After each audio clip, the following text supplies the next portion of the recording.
घरात 18 विश्व दारिद्र्य, घरचा पालन करता धनी 20 वर्षाआधीच जग सोडून गेला।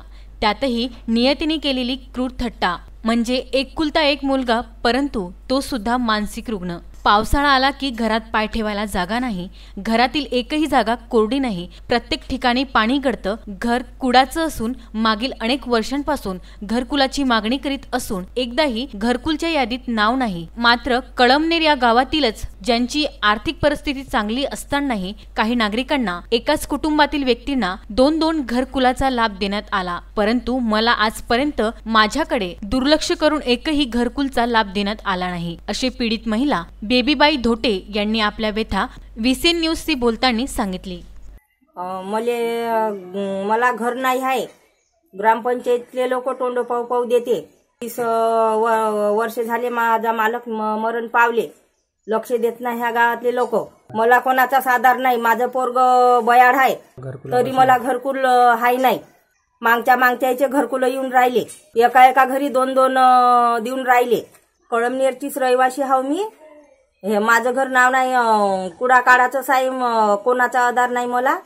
यवतमाळ जिल्ह्यातील राळेगाव तालुका अंतर्गत येणाऱ्या कळमनेर या गावातील बेबीबाई धोटे महिलेची कुणी घर देता का घर हा प्रश्न आहे। तसेच कळमनेर या गावातील अनेक नागरिकही हाच प्रश्न विचारत आहेत।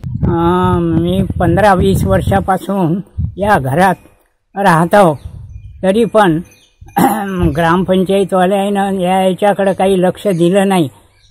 मी वंचित असून बाकी लोकायले 2-2 घरं देण्यात आले, परंतु त्यांनी काही आमच्याकडे काही लक्ष दिलं नाही। ज्याची सोय नाही त्याच्याकडे तर नाहीच, परंतु ज्याची सोय असून त्याला 2-2 घरं दिले।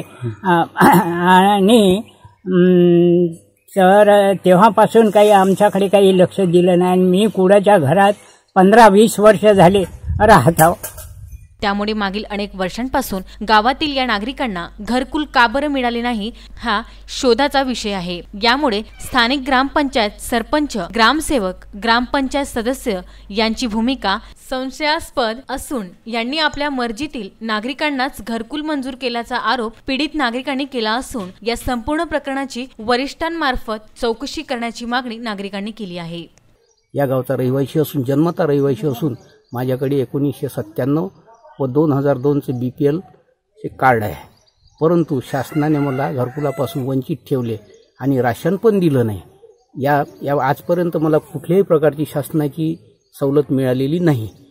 त्यातल्या त्यात पुन्हा एक माझा मोठा मुलगा जो आहे त्याचं CHD म्हणजे कंझ्युमर हार्ट डिसीज, त्याचं ऑपरेशन झालेलं आहे, मोठं ऑपरेशन झालं।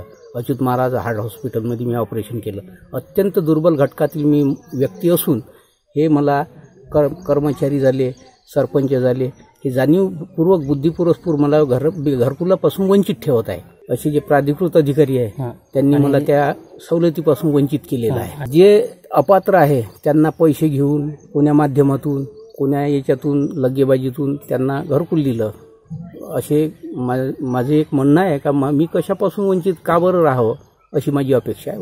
व्हीसीएन न्यूज ब्युरो, यवतमाळ।